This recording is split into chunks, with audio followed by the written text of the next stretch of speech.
falamos sobre Jesus declarando: eu sou o pão da vida. Jesus declarando: eu sou a luz do mundo. E hoje nós vamos ver Jesus falando que Ele é a porta das ovelhas. Amém? Então, Evangelho segundo escreveu João, capítulo 10. Vamos ler até o versículo 10.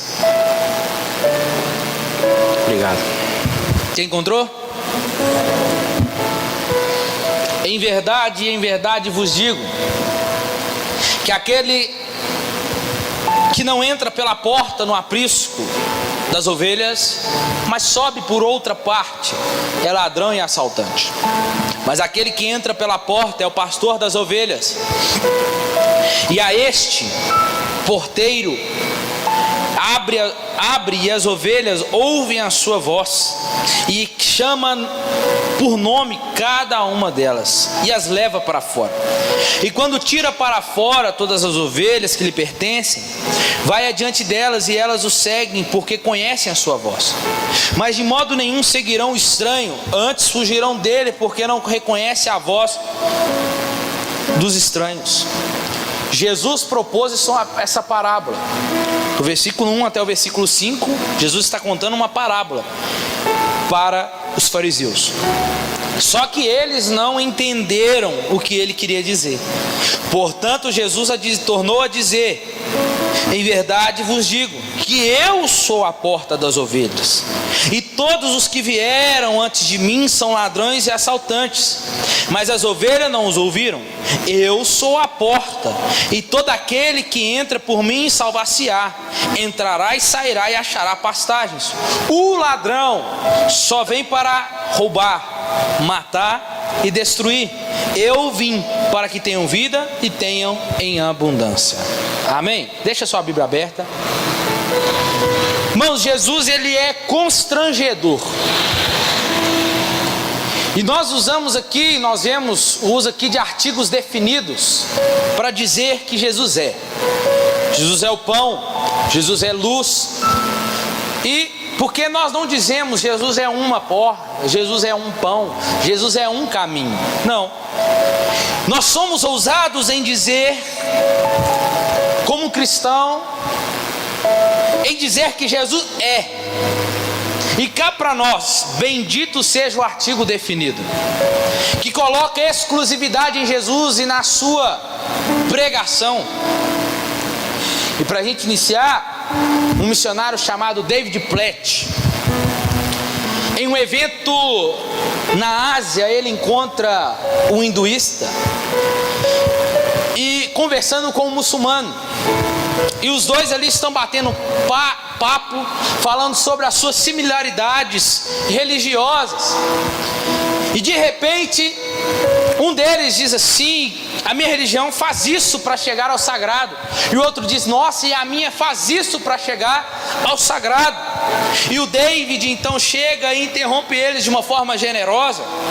E ele entra na conversa e começa a dizer: vocês estão me dizendo então que as suas religiões, o Islã e o hinduísmo, são caminhos alternativos para se chegar a Deus?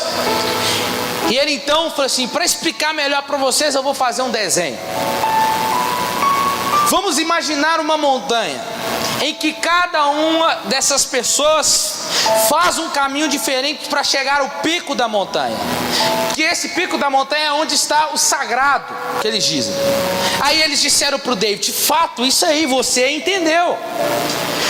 Cristianismo, David vai dizer, cristianismo não é uma boa mensagem, não é uma boa fé, não é uma boa notícia, não é uma metodologia que diz que o homem deve fazer para galgar ou para chegar ao sagrado. O cristianismo não é uma metodologia. O cristianismo não é uma receita de bolo religiosa para eu e você construirmos uma escada até a eternidade. O cristianismo é o inverso disso.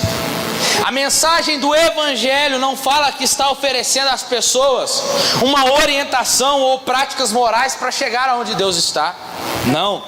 Cristianismo fala-se de um Deus que desceu a montanha, em direção aos pecadores, porque ele viu que os pecadores não tinham condição nenhuma de subir a montanha.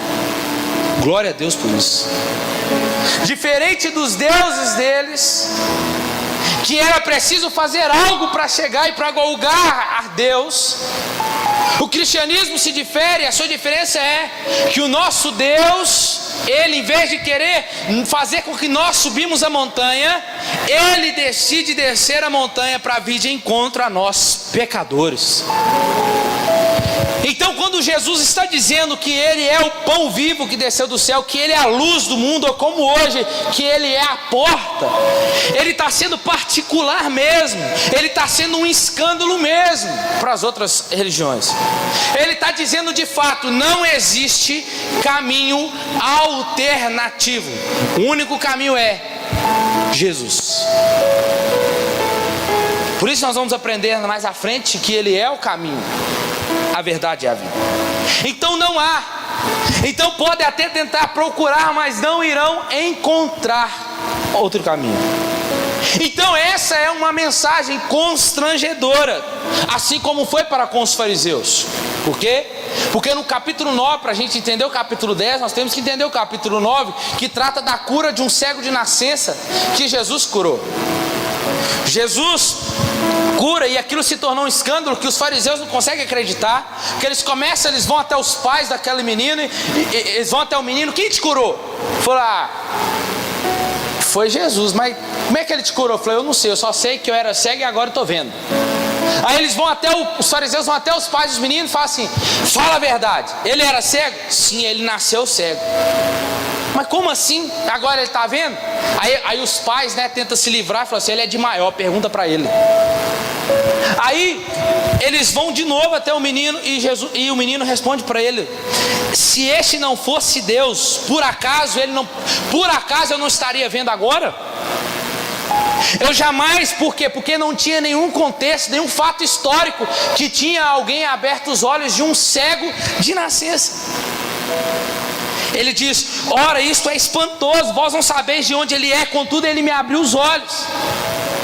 Nós sabemos que Deus não ouve a pecador, Ele ouve aos homens que é temente. Jamais se ouviu dizer que alguém tem aberto. Então se este não fosse Deus, nada poderia fazer. Disseram eles: tu és nascido todo em pecado e nos ensina a nós. Sabe o que eles fizeram? Expulsaram aquele cego, esse cego, da sinagoga. A cura daquele homem se tornou um escândalo pelo fato que Jesus fez. E esse fato de Deus vindo ao mundo de uma forma constrangedora. Por quê? Porque Cristo, irmãos, não vai se encaixar nas concepções de ninguém, nem ideias alheias. Por quê? Porque hoje todo mundo quer fazer um recorte de quem é Jesus, de uma forma específica que pode fazer com que eu entenda. Que vai fazer o quê? Que vai tirar Jesus do contexto dele e colocá-lo em outro contexto, no caso meu. Cada um quer fazer um recorte do jeito que quer o seu Jesus, o Jesus revolucionário. O que Jesus foi para você? Jesus foi pergunta para o professor de história. Jesus foi um revolucionário, mudou o tempo dele que ele estava. Jesus é o maior psicólogo de todos os tempos. Jesus é um coach, um mentor, um líder, um médium, ou até para alguns um avatar. Cada um recorta Jesus de forma que é cômoda para si, como se fosse um meio para obter algo. Como? Felicidade, prosperidade, coisas materiais. A gente recorta Jesus para obter algo, que através desse algo nós vamos ser salvos.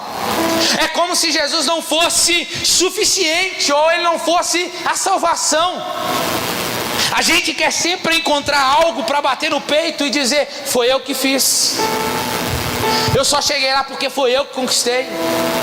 Sabe por que eu estou aqui? Porque eu paguei um preço para estar aqui. Foi porque eu merecia estar aqui. Nada disso. Foi de um Deus que decidiu descer a montanha. Não foi você que subiu. Então no capítulo 9 vemos esse a quem Jesus curou. Por quê? Porque Jesus vai encontrar com ele. Jesus ouviu que tinha expulsado, e quando o encontrou perguntou: você crê no Filho do Homem? Perguntou o homem: quem é? Jesus falou assim, ele falou: quem é ele para que nele crê? Jesus disse: tu já ouviste? É aquele que fala contigo. E disse o homem: creio no Senhor, e o adorou. Disse Jesus: eu vim a este mundo para juízo, a fim de que os que não veem vejam. E Jesus está falando aqui para os fariseus agora. E os que veem vão se tornar cegos. E alguns fariseus que estavam com ele ouvindo isso perguntaram: acaso também nós somos cegos? Disse Jesus: se fossem cegos não teríeis pecado. Mas como agora dizeis, nós vemos que permanece o vosso pecado. Logo vocês estão, Jesus está dizendo, se tornaram cegos. Jesus então, esse sermão vai desenvolver aqui, através desse debate de Jesus com esses líderes infiéis de Israel. Porque enquanto Jesus está aí, vocês vão entender agora o capítulo 10. Por quê? Porquanto esses líderes infiéis estão expulsando da sinagoga, Jesus, como um bom pastor, Jesus está indo e está lá rebanhando eles, aquele homem. Por isso que o texto diz: eu vim, foi para as ovelhas perdidas de Israel.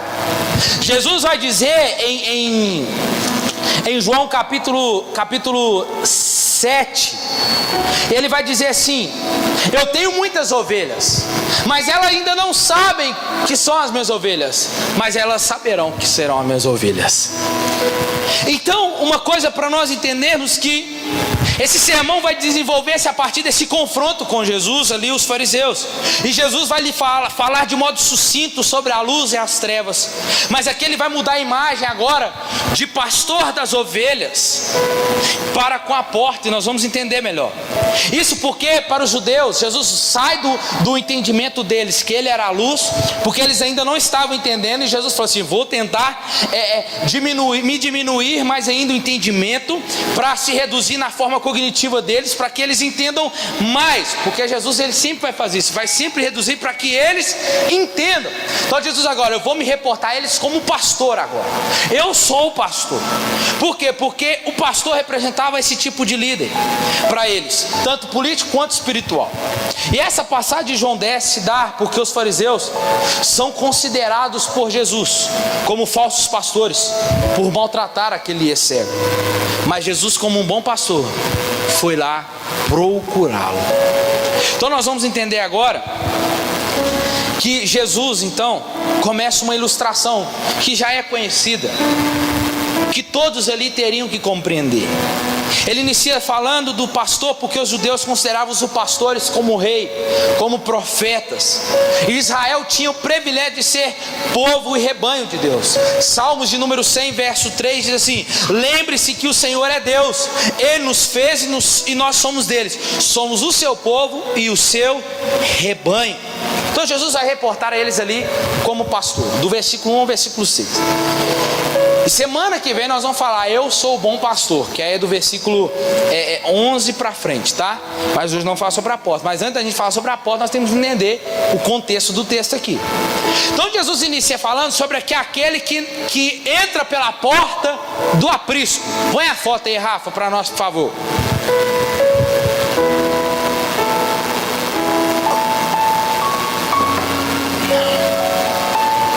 Olha aí, tá vendo? Esse aí é um aprisco. O que acontecia?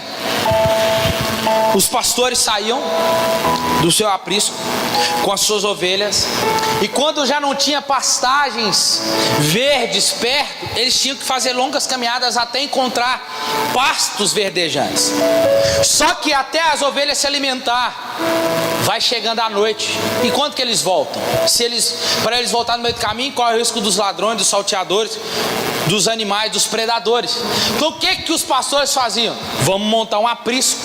Então eles pegavam as pedras e iam montando as pedras de uma forma circular, e no lugar da porta não era colocado uma porta.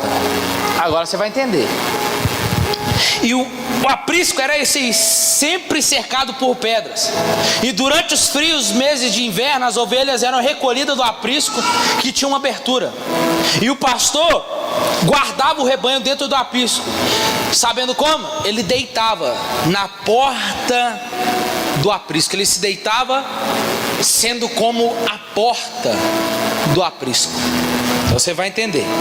E esse aprisco era para proteger dos lobos e também dos ladrões que viriam. Era um abrigo temporário, feito também de espinheiro. Hoje nós vemos os pastores, se tiver pastores aqui no Brasil de rebanho, você vai ver que é feito de madeira, né? Ou feito de cercas mesmo.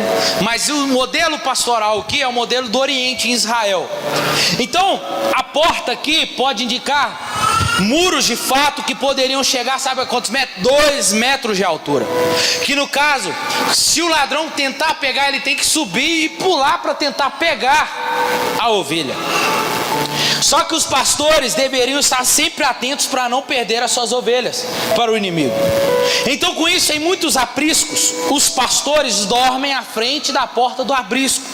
Lembrando que a figura aqui é ligada aos pastores, como eu disse, do Oriente. Por quê? Para impedir que as ovelhas saiam e que os predadores entrem. Aqui Jesus então está dizendo, apontando para nós como pastor, como ele mantém a ovelha a salvo. Vigia ela a sua saída e também a sua entrada. Ele está mostrando que a segurança dela e a vida dela, ela de forma plena que ele estava fazendo. E era comum, irmãos, colocar vários rebanhos. Eu vou mostrar o vídeo para vocês, deixa no jeito errado. Era como o vídeo do cara da roupa laranja. Era comum colocar vários rebanhos juntos no mesmo aprisco. Pela manhã o pastor vinha e chamava cada uma delas. E desse modo as ovelhas eram separadas uma das outras. Cada uma reconhecia a voz do seu pastor. Vamos colocar o vídeo para vocês verem? Coloca aí, por favor. Apaga a luz aí, Mateus, por favor. Olha aí, abaixa o fundo aí, Paulo. Olha para vocês verem.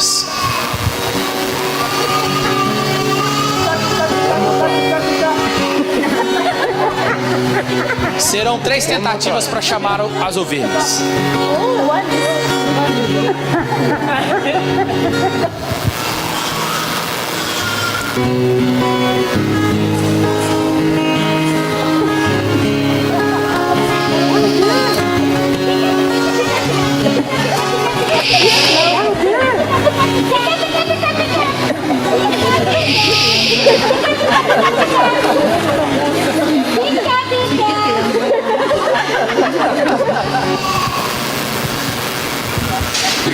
Agora olha o pastor.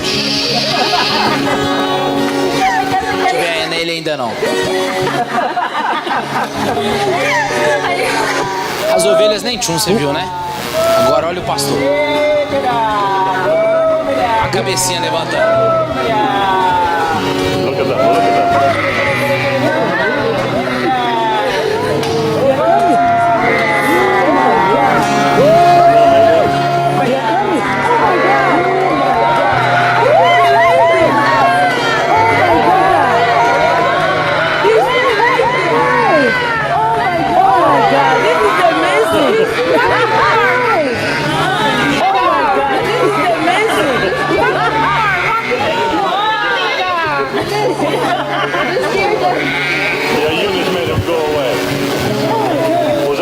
Aí depois ele vai sair, vai até elas.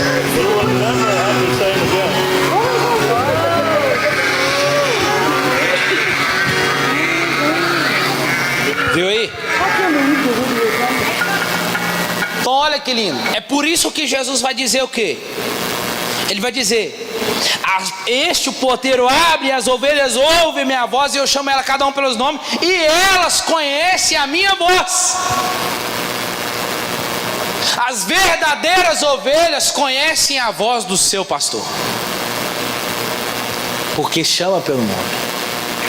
Diferente era comum, porque os falsos pastores não conseguem conduzir as ovelhas, do modo que eles são obrigados a fazer o que? Carregá-las, elas.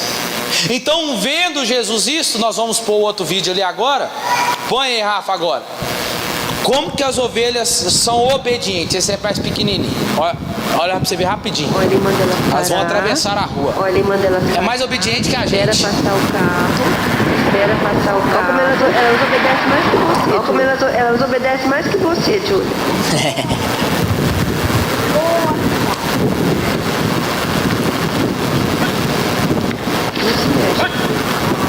Não se mexe, Júlia.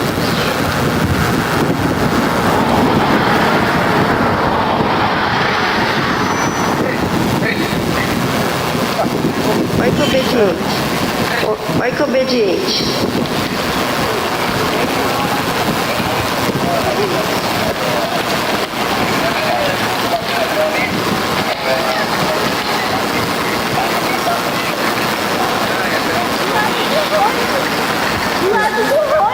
Fala se não é bonito. É ou não é? É ou não é? E aí, quem tem sido você? Ovelha ou bode? Hã? Porque esse aí, as ovelhas, porque o bom pastor, as ovelhas, o bom pastor conhece as suas ovelhas, mas as ovelhas conhecem a voz do seu pastor e a seguem. Jesus, então, vendo que os fariseus não entenderam essa parábola, uma vez que o povo não entendeu a linguagem que Jesus estava mostrando para eles, Jesus então vai para a segunda ilustração metafórica, que é a passagem de hoje. Jesus vai dizer então: eu sou a porta das ovelhas. Aqui ele está dizendo não uma porta, ele está dizendo eu sou a porta, eu sou o acesso a esse aprisco, o acesso ao pasto, que tem uma via exclusiva, tem que passar pela porta. E a linguagem de Jesus é para uma nova realidade. Em Cristo Jesus é o pastor. Aí ele deixa de falar que é o pastor e começa a falar que ele é a porta. O que é a porta? Para que serve a porta então? Ela tem duas funções básicas. Primeiro, controlar o acesso de quem entra e de quem sai, e oferecer um tipo de proteção. Então precisamos entender uma coisa, que Jesus está limitando, controlando o acesso, quando ele diz que é a porta. João capítulo 6, versículo 44, Jesus está dizendo assim, ó. Olha o que Jesus está dizendo: ninguém pode vir a mim se o Pai que me enviou não o trouxer. Ninguém pode vir a mim. Isso é controle. Controle. Não é qualquer um que vai entrar. Não é quem quer que vai entrar. É quem o meu Pai trouxer que vai entrar pela porta. Alguém tem que ter a senha para abrir essa porta, para entrar nesse aprisco. Mas essa porta não só controla a entrada, mas também controla a saída das ovelhas. Essa porta se abre para entrar, mas também para sair. Por quê? Porque as ovelhas são enviadas. Se o Pai trouxe as ovelhas para o aprisco, este também envia. Jesus fala em Mateus 10,16 assim: escutem, eu estou mandando vocês, enviando vocês como ovelhas para o meio de lobos. A entrada para ser cuidado, mas a saída para ser enviado. No momento que vai sair para alimentar, estão sendo enviados no meio de lobos. E se nós vemos então que Deus criou um ambiente que nos protege, mas também nos envia a lugares hostis, em um mundo cheio de lobos, e além de entrar e sair a porta, ela também nos protege, porque Deus não envia as suas ovelhas para esse mundo com uma garantia, que a única garantia é que Ele estará com elas, o bom pastor. A porta então, irmãos, controla o acesso, ela oferece proteção.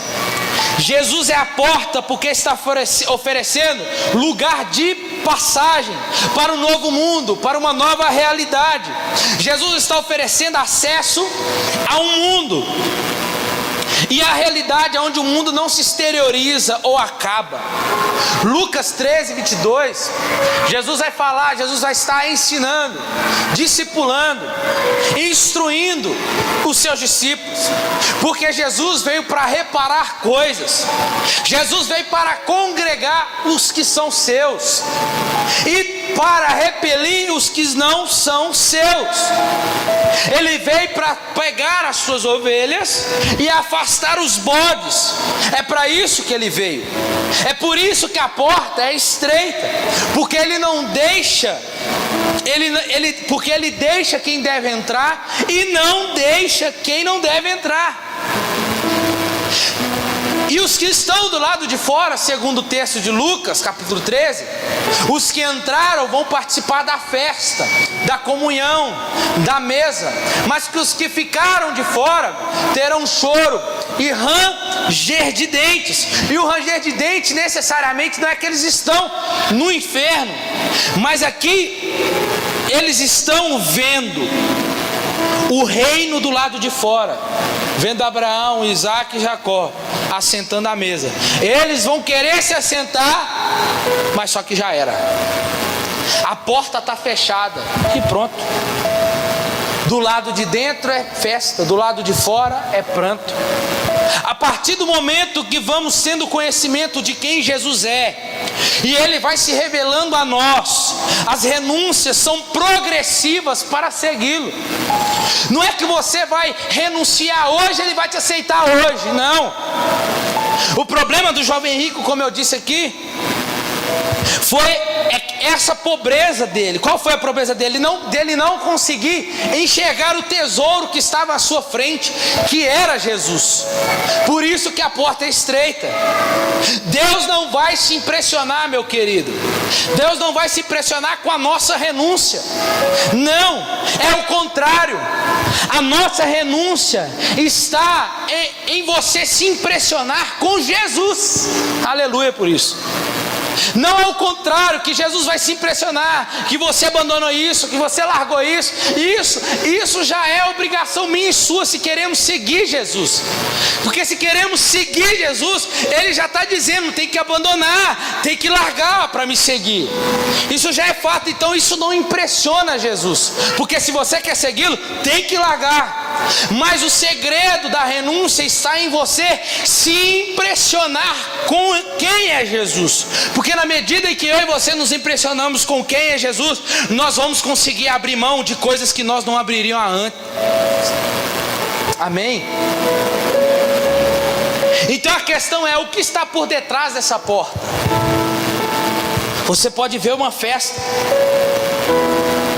por isso que tem do outro lado pessoas que gemem, porque foram privados de entrar pela porta. Jesus é a porta da salvação, e os que creem nele entram para o seu rebanho e têm um privilégio maravilhoso de sair e encontrar pastos verdejantes. Quando lembramos que o pastor fazia a porta das ovelhas, a porta do aprisco, essa imagem nos torna mais real. Uma vez que Jesus é a porta, Ele livra os pecadores da escravidão e os conduz à liberdade. Eles são salvos, e salvar aqui é proteger, é livrar-se do perigo, é entregar-se em segurança. Jesus é a porta da salvação, Ele é a porta de passagem. Não tem como entrar para o aprisco se não passar por Ele. Não tem como eu querer sair lá fora para os pastos se não passar por Ele. Tem que passar por Ele. Então, se você quiser ter abrigo, vai ter que entrar e passar por Ele. Ele também é a vida, por quê? Porque se você fica dentro do aprisco, você morre de fome. E se você fica do lado de fora, você está à própria sorte para com os ladrões e salteadores que podem pegar. A ovelha precisava sair para se alimentar, e a ovelha precisava entrar para se proteger. E Jesus, essa plenitude de vida, Ele está dizendo, não tem como você querer essas coisas, proteção, comida, se você não quiser passar por mim. Tem comida, mas você tem que passar por mim, porque eu tenho um alimento necessário para você. Eu sei qual que é o passo para você. Se você quer proteção, tem que passar por mim, porque Ele é a porta. Então tem que passar por Ele para ter todo esse cuidado, porque Ele é a porta. Aí Jesus, versículo 10, Jesus vem o ladrão, aí Jesus está, o ladrão aqui não é o diabo, como eu e você já falamos muitas e muitas vezes, que o diabo vem para matar, roubar, destruir. Aqui no texto não é o diabo, mesmo que ele tenha a influência por trás para matar, roubar e destruir, mas no texto aqui não está falando diabo aqui. Sabe qual que é o contexto do texto? Jesus aqui está falando, sabe do que? Dos líderes oportunistas religiosos, como os fariseus, os falsos pastores, que pegam um cego, esse cego, e joga para fora. Jesus está falando disso.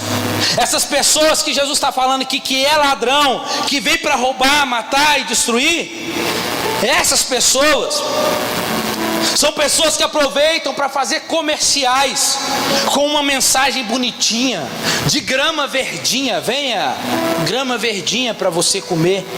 Mas quando a ovelha vai e tenta comer, ela come, quando ela mastiga aquilo, ela vê que não é grama, mas sim é uma grama sintética, é plástico. Nossa, que horrível.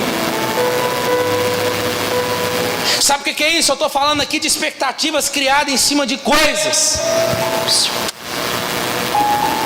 Por isso que tem ladrões, sabotadores da realidade, irmãos. O verdadeiro pastor está ali. O verdadeiro pastor é este que fala, as ovelhas seguem ele.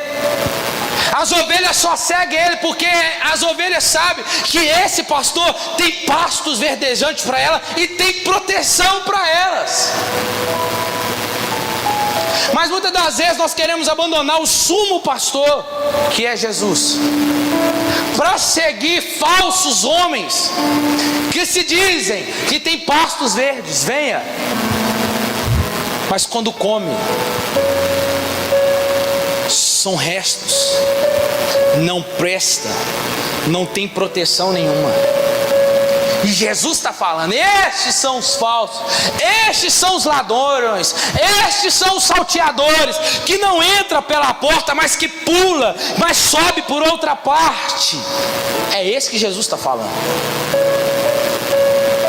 E Deus está nos chamando para as coisas dele. E tem um tanto de coisa que até hoje tenta querer nos sabotar, drenar nossa alegria. Roubar, matar e destruir são 3 privações. Roubar é privar alguém de uma graça, matar é privar alguém da vida, da existência, e destruir é privar alguém da inteireza. Então, o que são estes? Estes aqui são aqueles que estão privando as pessoas da verdadeira graça, que estão tentando drenar a vida das ovelhas. E Jesus está mostrando que Ele precisa ser o centro. E se eu e você entramos pela porta e fazemos parte do rebanho dele, Ele fará com que eu e você que eu e você venhamos fazer o impossível por amar a Ele. Que eu e você venhamos abrir mão de coisas por amor a Ele. Porque estas coisas vêm para roubar, para matar e nos destruir. Pois ao contrário do ladrão, aquele que é a porta e o pastor, ao contrário do ladrão, aquele que é a porta e o pastor, ele tem vida em abundância. É por isso que Jesus está dizendo, o falso pastor, o ladrão, ele vem para roubar, ele vem para matar, ele vem destruir. Irmão, ai destes pastores, ai destes homens e mulheres, porque as ovelhas é de Jesus. E ai destes Para Jesus, Jesus está dizendo: são ladrões, são salteadores, eles vão roubar, eles vão te matar, eles vão te destruir. Mas Jesus está dizendo: mas eu não, eu sou o verdadeiro pastor, eu sou o verdadeiro pastor. Ele está dizendo: eu vim para que tenham vida e vida em abundância. Jesus, ele é a porta e não uma porta, e aqueles que são ovelhas do seu rebanho, do seu aprisco, vão passar por ela e vão sair por ela. Se o pastor te leva às pastagens de dia para se alimentar, e ao anoitecer, pode ter certeza que ele te conduzirá à noite em segurança até o aprisco, porque ele é a porta. E ao passar pela porta, recebemos a vida e somos salvos. Ao entrar e sair do rebanho para a pastagem, desfrutamos da vida abundante nos pastos verdejantes do Senhor. Ovelhas desfrutam de liberdade e plenitude, e somente as ovelhas verdadeiras poderão entrar. A porta fala de exclusividade, são poucos que entrarão por ela. A porta simboliza comunhão, pois por lado dentro do aprisco o pastor cuida das ovelhas, e do lado de fora da porta eles alimentam. E a porta lembra uma coisa: rejeição. Mateus 7,13. A porta estreita entrem pela porta estreita, porque a porta larga é o caminho fácil que leva para o inferno, e há muitas pessoas que andam por ela. Mas a porta estreita, são poucos que entrarão por ela. Fica de pé no seu lugar. Hoje foi pequena a mensagem.